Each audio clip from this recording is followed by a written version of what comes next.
You're listening to an event from the U.S. Institute of Peace, part of the USIP podcast network. For more information about our work around the world, visit usip.org and check us out on social media.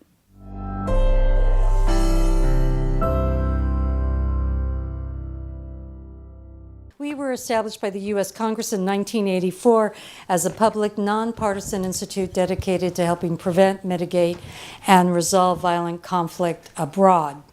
On behalf of the United States Institute of Peace, we are delighted, very pleased to welcome all of you for a special fireside conversation on the Israel-Gaza conflict with Senator Tom Cotton and a member of the USIP board, Roger Zakheim. As many of you know, we have a Newsmaker Series. This is when we invite distinguished members of Congress to speak with distinguished members of the Washington political class. In our case, we're lucky that the distinguished member of the Senate, Senator Cotton, and the distinguished member of the political class, Roger, is with us on the board. The aim of these series is to have a set of discussions where we express views on issues. We hope that these views are respected. We know that the most important thing in a democracy is that people feel that they can say what they want to say in the way that we want to say them, and this is an opportunity for that to happen here. It's my privilege to introduce our distinguished guest. Senator Cotton was elected as the senator from Arkansas in 2014 after 2 years of service in the House of Representatives. Senator Cotton is a decorated Iraq war veteran with 4 years of active service in the U.S. Army and 3 years of service in the Army Reserve. The senator serves on the Senate Judiciary, Intelligence, and Armed Services Committees and is the ranking member of the Subcommittee on Criminal Justice and Terrorism and the Subcommittee on Air, Land. In these roles, Senator Cotton is a strong advocate for diplomacy, for international human rights, and the need for clear-eyed American leadership abroad. The senator has demonstrated a commitment to peace, to partnership, and stability, and is one of our country's most trusted voices on foreign policy and national security issues. We are also pleased to welcome USIP board member Roger Zakheim, who will be moderating our fireside discussion. Roger currently serves as the Washington director of the Ronald Reagan Presidential Foundation and Institute. He previously served as the Deputy Assistant of Defense and as the General Counsel and Deputy Staff Director of the U.S. House Armed Services Committee. In 2022, Roger was nominated by the President of the United States and confirmed by the Senate as a member of the board of USIP. Thank you all for being with us today. Roger, with your permission, we hand to you. Fantastic. Thanks, Lise, for that kind introduction. And really an honor to have the opportunity to participate in this series, particularly with Senator Cotton, who will kick things off with some observations on the subject of tonight's discussion, and then I'll follow up with questions and discussion points for the balance of our time. Senator.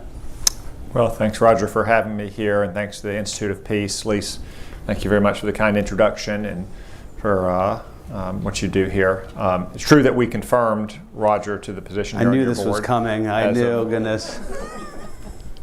Thus far, it doesn't seem to be cause for regret, although he has many years ahead of him for us to regret that decision. But Roger, thanks very much for your work, not just here with the Institute of Peace, but at the Reagan Foundation as well. We're at the Institute of Peace, and peace is one of the highest goods in foreign policy. That's what most foreign policy, at least here in the United States, aims towards, and usually what we want to achieve. But we also see around the world, yet again, that peace does not seem to be the natural condition of mankind. Peace is not something that just flowers without being cultivated and preserved and actively sought. In fact, if you look across the sweep of history, it would seem that war is the natural condition of mankind, although perhaps paradoxically so, because it also seems that no particular war, big or small, is inevitable, even if war itself is inevitable. War typically occurs through the failure of leaders from various countries to actively cultivate and pursue peace, which takes an expenditure of effort and resources just as surely as it does to win a war, although much less expenditure of resources and time and effort. And whether you see the failure of deterrence in Ukraine almost 2 years ago now, or with Hamas in Gaza just a couple of months ago, we see the wages of what happens whenever we fail to actively cultivate and pursue peace and realize, at the namesake of your other employer, that what Ronald Reagan says, peace has to be achieved through strength. It has to be achieved through making those who are dissatisfied with the state of the world, with their lot in the world, who would upend that state of affairs through violence if necessary, to know they have no chance to succeed. And time and again, when we see the preservation of peace fail, it's almost always because of a failure of deterrence, of a failure to scare the bad guys straight. And it's very costly once that happens, as we've seen in Ukraine over the last 2 years, you see in Gaza and Israel over the last 2 months or so. So I'm very hopeful that both those conflicts and other conflicts can be brought to a quick and satisfactory outcome. But at the same time, I think it's a lesson that here at the Institute of Peace we can always keep in mind as well, that it's not something that's just natural, not something that we enjoy without effort and time and resources. Well, why don't we pick up there? And of course, the subject discussion tonight is October 7th and the war that broke out in Gaza after Hamas's attack on Israel. And curious to get your take on framing that war as Israel's 9/11. You, of course, served in the military after 9/11. I've written a book, in part reflecting on those who served and the impact. And I am curious if you think that is the right parallel for how America should think about what October 7th means to Israel and more broadly in the region. Is that a helpful construct? Well, I mean, you could say that it's really 15 9/11s for Israel, given the small size of that nation and the number who lost their lives there. And I'd also say the immediate visceral impact on Israelis is probably even greater than what we experienced here in this country in 9/11 because of our size, right. Both the number of people we have and the scale of our territory. There were plenty of people living in Arkansas, or for that matter, living in Washington State and Oregon or otherwise around the world who probably didn't have any immediate impact when those airplanes hit the tower or the Pentagon or Flight 93 went down. They didn't know anybody killed on it. They hadn't served with people who were at the NYPD or FDNY who went as first responders. They were appalled. They wanted vengeance. They wanted a sense of safety again. They might have been affected by it in years afterwards, whether they served in the military themselves or just had to live through some of the aftermath of the practices that we adopted in this country, like the TSA. That kind of pales in comparison, though, to what Israel experienced on October 7th.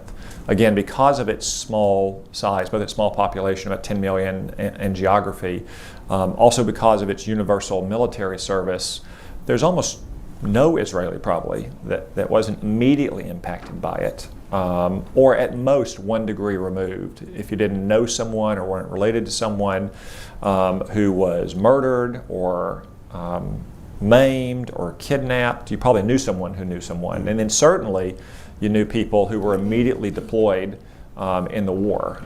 And you see that ripple across Israel society still very much so. So probably the impact it had was even more than the impact that 9/11 had on us. Now that said, I would say that the better comparison I think might be Pearl Harbor. Al-Qaeda was a terrorist group. It used very unconventional asymmetric methods of flying airplanes loaded with a lot of jet fuel into towers in the Pentagon. Hamas is a terrorist group. Hamas is also a governing entity as well. It has governing responsibility for territory, and just like Imperial Japan did, and it launched a surprise attack on another sovereign nation. And the response that we had to Pearl Harbor is probably more apt response to what Israel has towards Gaza, or to Hamas governing Gaza, which is unconditional surrender. Now, unconditional surrender for a lot of the people of Hamas probably means they're going to get killed, because they're not going to be surrendering anytime soon. But I would look at Pearl Harbor maybe as the more apt comparison. And I would say that what we did in Germany and Japan and the standards to which we held ourselves is the standards to which we should hold Israel, and nothing higher. I want to get to that in a bit, because you're hitting on American policy and how we're engaging with Israeli leadership on that. But interesting, you referenced Pearl Harbor and the end state, always the strategist and thinking about the end of the conflict and where we go from here. Of course, Israel's articulated as destruction of Hamas. Love to get your take on, is it realizable? Do they have the right strategy in place to accomplish that? Here we are, plus 60 days plus into this conflict. It's nowhere seems to kind of suggest we're coming to a close. Tens of thousands, as reported by Hamas controlled entities in Gaza, killed.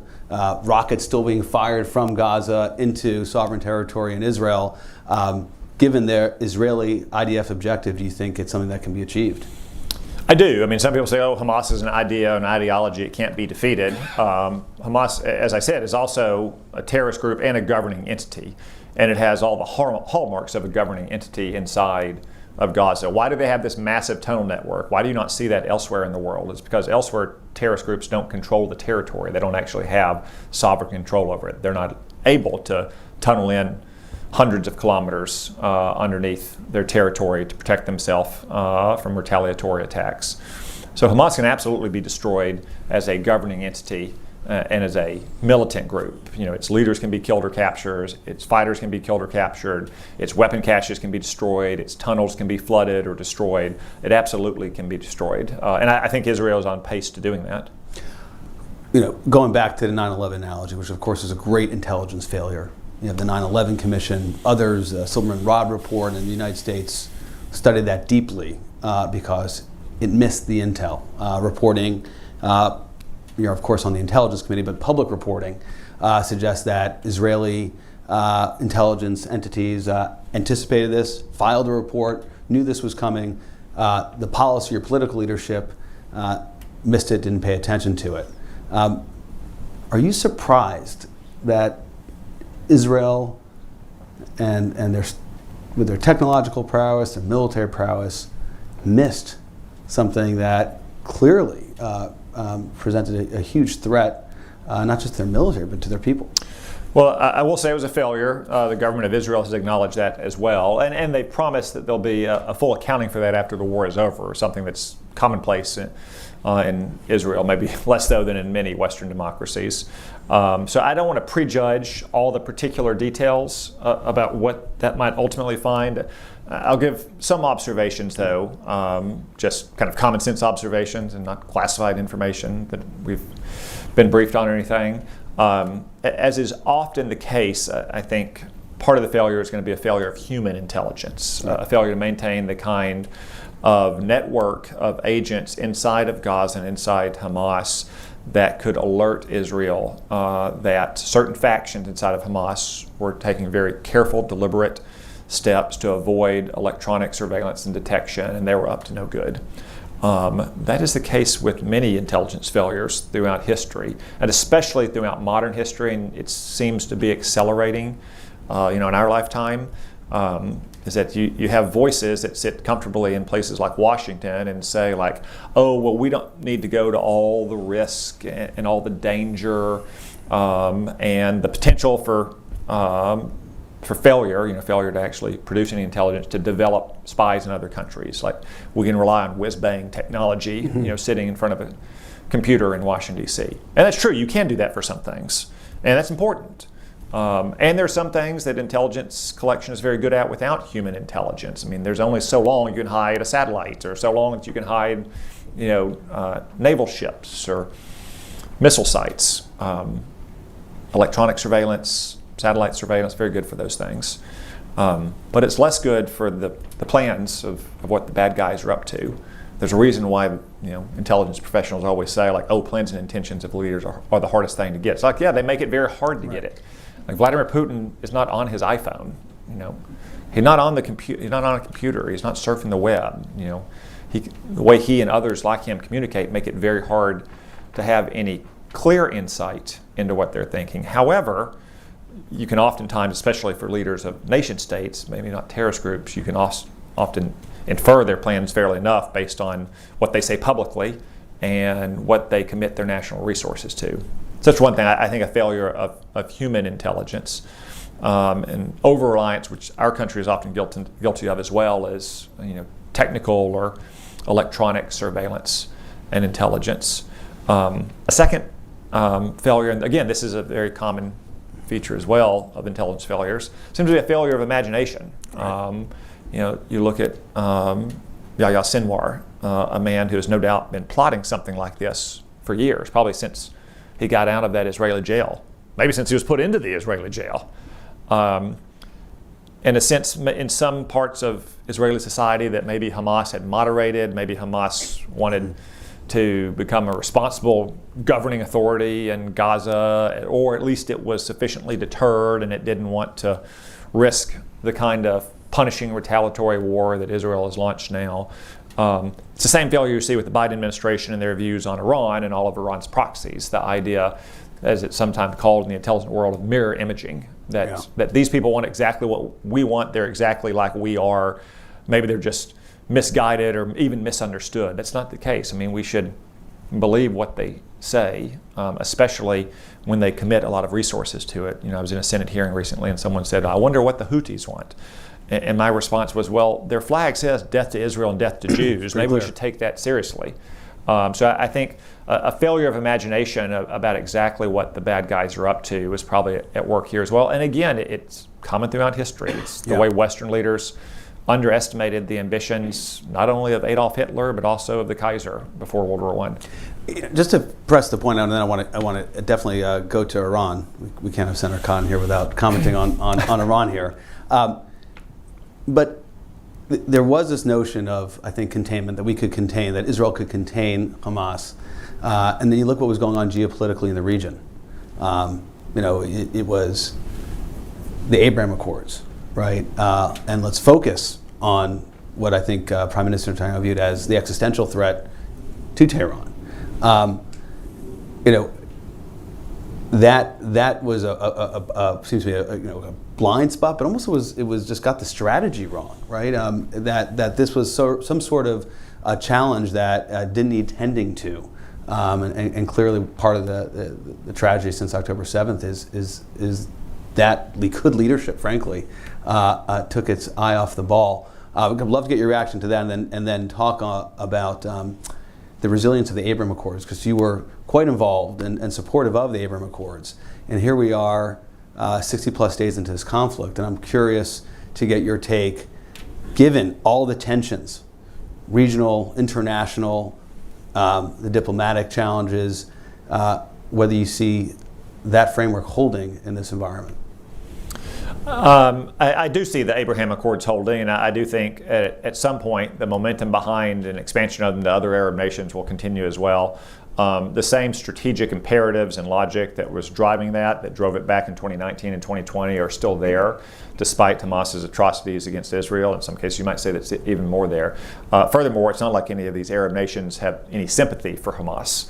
That they view Hamas as one of the more armed militant offshoots of the Muslim Brotherhood, which most of them have very little use for because it's a threat to their own people and to their own governments.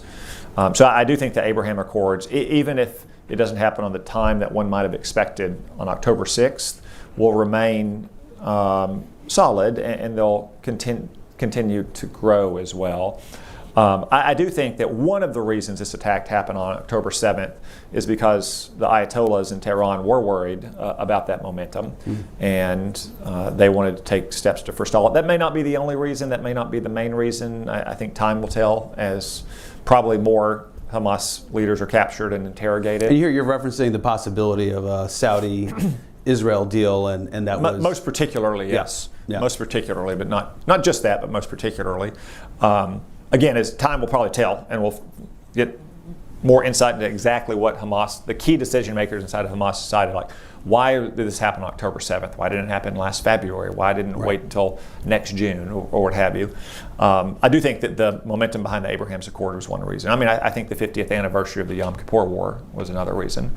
I mean, I remember waking up on the morning of October 7th and just seeing the initial headlines that were very incomplete. We now sadly know about significant rocket and missile attacks from Gaza. And my immediate reaction was, this is Tehran letting their dog off the chain to try to disrupt the momentum of the Abraham Accord discussions. Obviously, when the full scale of the atrocities became clear throughout the day later, it was something more than that, but I do think that was part of it. So we were talking about deterrence, and there's definitely a story here of the erosion of deterrence overall. But if you look in the north of Israel, there is this focus, and we've had skirmishes across the border, but it's escalated, but not to the point where I think either side would call it a northern front has opened up between Hezbollah and Israel. So I want to get your take on that, and perhaps focus on two items. Does that surprise you? I mean, are you surprised, given where Tehran perhaps wants to go? That would perhaps be the next place to go to unleash chaos. And second, the United States has been most active from a military standpoint, at least publicly, on this front, sending in one, at times two carrier strike groups to deter. We'll get to the Houthis in Yemen, who've introduced themselves into this conflict in a moment. But I'd love to get your take on how you see Hezbollah and overall what has or has not happened in the northern front. Well, the people who live in northern Israel have had to be evacuated from it, probably don't view it as a very limited conflict right now.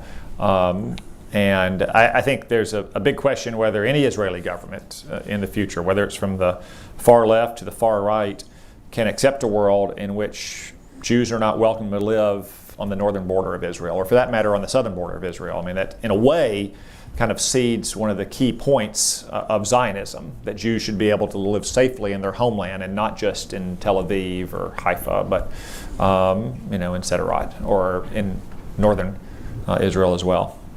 So I think it's an open question whether, and the reason why it would be an open question for Israeli governments from the far left to the far right is whether the people of Israel will ever accept basically the fact that there might be no-go zones inside their country. I think at the moment, probably Israel would like to finish the war against Hamas in Gaza before a new full front opens up, even if there's some fighting against Hezbollah or against attacks originating from Yemen and Syria. I suspect as well that Hezbollah may have concerns as well about opening up an entire new front. I remember Hassan Nasrallah famously said after the 2006 war that if he had known Israel was going to respond the way it did, he wouldn't have launched it in the first place. And then finally there's Iran. I mean, Hezbollah's rockets and missiles, which dwarf Hamas's, it's kind of like Iran's gun at the temple to Israel. And if they pull that gun, then they don't have that gun anymore. So deterrence for them at that point would depend solely on Iran, and Israel would not only have no reason not to go for the jugular against Hezbollah, they wouldn't have no reason not to go for the jugular, or at least go for significant retaliatory strikes against Iran itself. Yeah, I mean, Hezbollah is already attacked. But Hezbollah, you mentioned, it's like reported over 150,000, more sophisticated. It's not just rockets, it's missiles, and it's not just northern Israel, right? I mean, their ranges extend way beyond. All of Israel. Yeah, right now it's limited to certain zones inside northern Israel, but all of Israel. But I think Iran sees Hezbollah as its main deterrent to Israel against strikes on Iran itself or on its personnel or facilities throughout the Middle East. So I want to shift slightly to the U.S.'s response and kind of the regional issues that have emerged.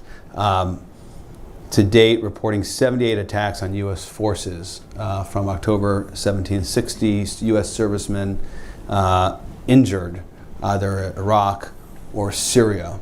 My understanding of the Biden administration is they don't in any way connect this to October 7th, at least publicly stating it as such.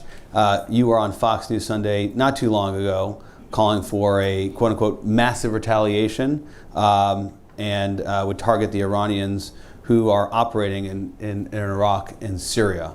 There's been some response from the administration. I don't think anybody would accuse them of responding massively, retaliating massively.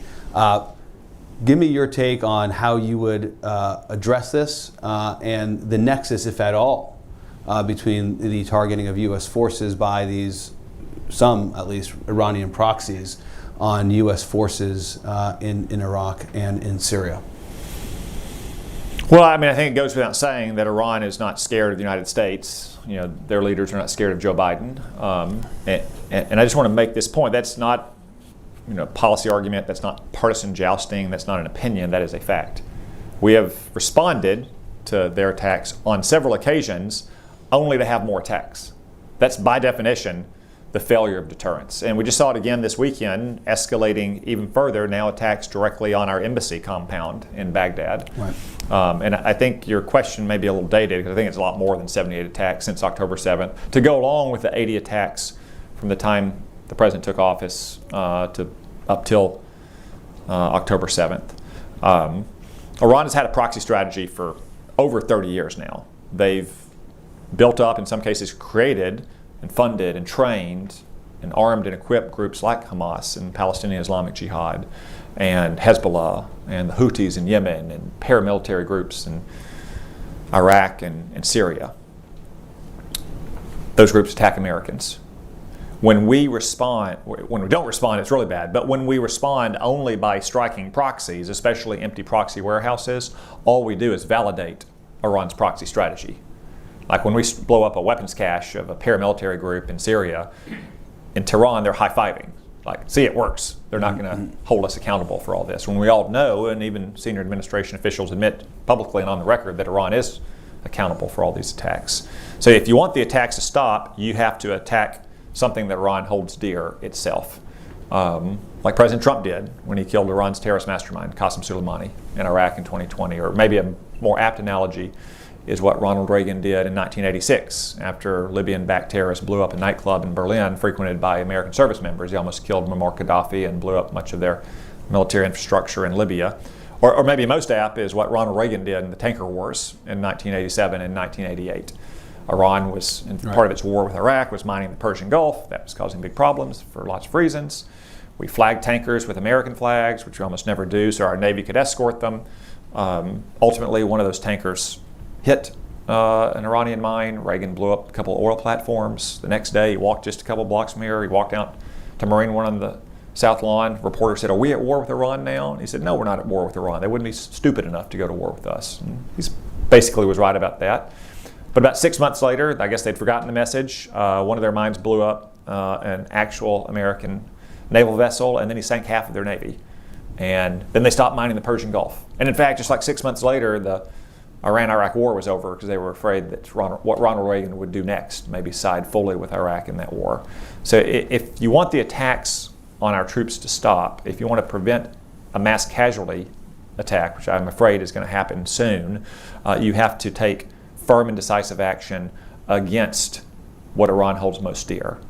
Its key leaders running around the region, promoting and supporting these groups, or its military facilities, ships, aircraft, refineries, something critical that Iran does not want to lose. Only then is Iran going to pull in its horns. So short of having the Biden administration adopt the quote-unquote Reagan approach to the Gulf, you've been taking some action in the Congress. I wonder if you would expand upon it, because the line between certainly what Israel's enduring with the continued rocket attacks on its sovereign territory, we're talking about Hezbollah's arsenal, the attacks on U.S. forces in Syria and Iraq, and then of course with the Houthis, which have shown pretty sophisticated stuff. Yeah. It's coming from Iran, providing these capabilities to their proxies, and you put forward the No ICMs or Drones for Iran Act. Seems like a good idea.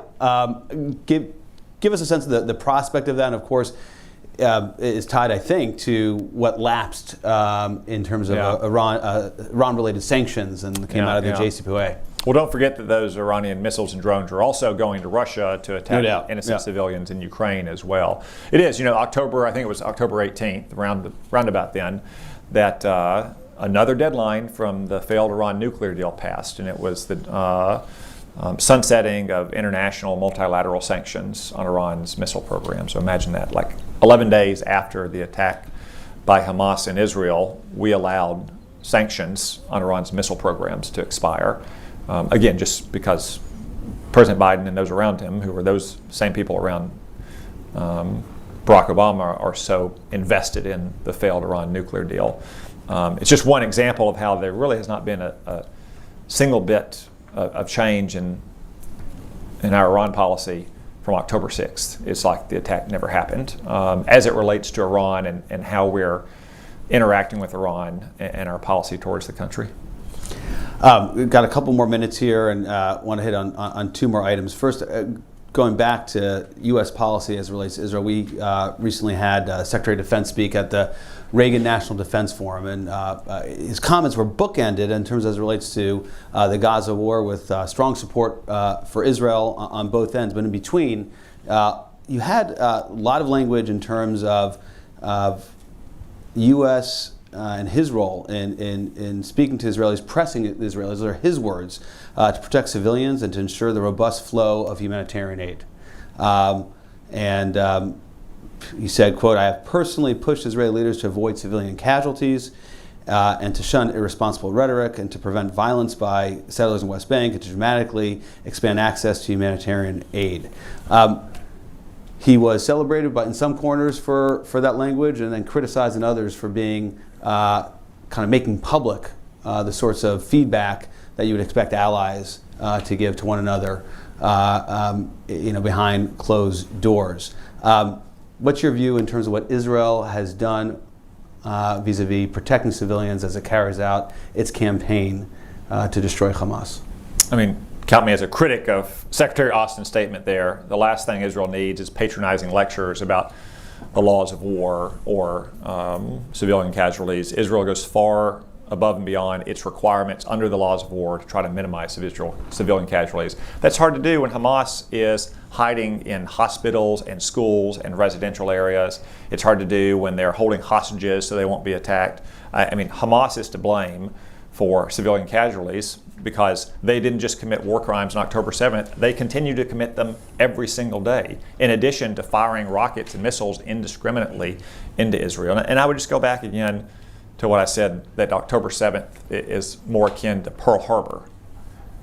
Like, we were not wringing our hands about civilian casualties in Germany and Japan in the 1940s. We killed over 100,000 Japanese on the night of March 9th and 10th, 1945, in the firebombing of Tokyo. That was not a nuclear weapon. 100,000 in a single night. Israel goes above and beyond its requirements. I don't remember in Iraq or Afghanistan us sending text messages to civilians in neighborhoods about an attack coming in, which obviously will get to Hamas. I don't remember dropping leaflets telling people where to go. In fact, as recently as the Battle of Mosul, there wasn't much of that going on. So I think Israel should be commended for what it does to try to avoid civilian casualties. They don't need patronizing lectures from Joe Biden or his cabinet. All right, let's move to one other item, which we've had a chance to speak about in the past, but so central to this discussion, but somehow does not get the consistent attention I think it merits. 30 Americans were killed on October 7th. There remains 8 American hostages, as far as we know, in Gaza being held by Hamas or other terrorist organizations. 2 questions. To what extent, because of that alone, does this make this war America's war? And 2, what are we not doing that we should be doing to free American hostages? And I'll just note, we talk about 444 days. Yeah. We all know that references the number of days you had American hostages in Tehran. Most Americans wouldn't understand what 65 means, which I believe is the number of days since we've had Americans held hostage. Yeah. I mean, I think it may be the worst terror attack in terms of American Americans killed since 9/11 itself. And the administration seems to overlook that they don't make much of it publicly in terms of what we're going to do to respond. I've said that we have, in the last 2 months, we have specially trained forces in our military who are specifically prepared to go in for hostage rescue. We need to make those available if it would help Israel. Now, Israel has control of the authority of Gaza. We wouldn't go in unilaterally. But if we have an opportunity to help Israel to get back not just its own citizens, but our citizens and our special operations forces who are specifically trained in hostage rescue, then of course we should make them available. And also from the very beginning, President Biden should have been much more forceful, not just with Hamas and their political leadership in their $1 million condos in Doha, but also with Tehran about what would happen if Americans weren't released. But apparently, the leadership of Hamas fears the Philippines and Thailand more than they fear the United States of America, since those nations got their hostages back. Well, I want to pursue that point. I've heard you say that elsewhere. If you look at the raw numbers, Hamas has released Israelis to Israel, the mortal enemy. You mentioned the international workers who have been released, Russians who have been released, yet U.S. citizens have not. Certainly, you've had 3, I believe. What more can be done? Obviously, there's the military option, but for the reasons you've outlined, it's complex. What else can the United States do on that front? Well, I think that's one of the fundamental things to do. There's a reason why the hostages got released the day Ronald Reagan took office. And I know some people who apologize for the Carter administration say, well, that's not the case. Look, the Ayatollahs are not afraid of Jimmy Carter. They were afraid of Ronald Reagan. And right now, the Hamas and their masters in Tehran are simply not afraid of Joe Biden. That's why Americans haven't been released. I bet they are afraid of Vladimir Putin. All right, last question. And really thank you, Senator, for the time. There's some work for Congress to do. There is pending before the Congress a supplemental, which includes funding for Ukraine. President Zelensky is in town. I believe he's meeting with senators, if he didn't do it today, tomorrow. And also funding for Israel. It's all in one package, as well as some other funding items. You're a newsmaker here at the United States Institute of Peace. Do you want to make some news and tell us when that funding package will go through and we could all join in your festive attire here and celebrate congressional support? I do not foresee it passing this month before Congress recesses for its I said first session festive, of Senator. Congress. That's not festive. So the president proposed legislation that would address four different issues: Ukraine, Israel, Taiwan, and our border. And Republicans have insisted from the very beginning that we have credible and serious changes to border policy, which is allowing a total crisis there. Just to stress how big a crisis it is, there were several days last week when 12,000 illegal migrants entered our country across the border. 12,000. To put that in perspective, Jay Johnson, who was Barack Obama's Secretary of Homeland Security, said that 1,000 would overload the system. 1,000. Or to put it in a different way, in 1 week at that rate, the number of illegal migrants who cross in this country would become like the 4th or 5th largest city in Arkansas. And thus far, the Democrats simply have not been serious about negotiating for the kind of genuine changes to policy that would help us secure our border again, mostly on asylum and parole. And until that happens, I don't see the legislation passing as a whole. Now, I support all parts of it. I support Ukraine. I don't support Joe Biden's Ukraine policy. Of course, I support Israel. I think we need to strengthen our defenses in the Western Pacific and help Taiwan do the same. And of course, I want to solve the crisis at our border. I'm happy to pass that all in one package. I'm happy to pass it in more than one bill. But we have to make sure that Joe Biden cares as much about our border as he cares about another nation's border. And right now, he just doesn't seem to do so. Guess we'll have to wait till after Christmas for that gift. Ladies and gentlemen, please join me in thanking Senator Cotton for being here at USIP for our Newsmaker Series. Thank you, sir. Thanks, Roger.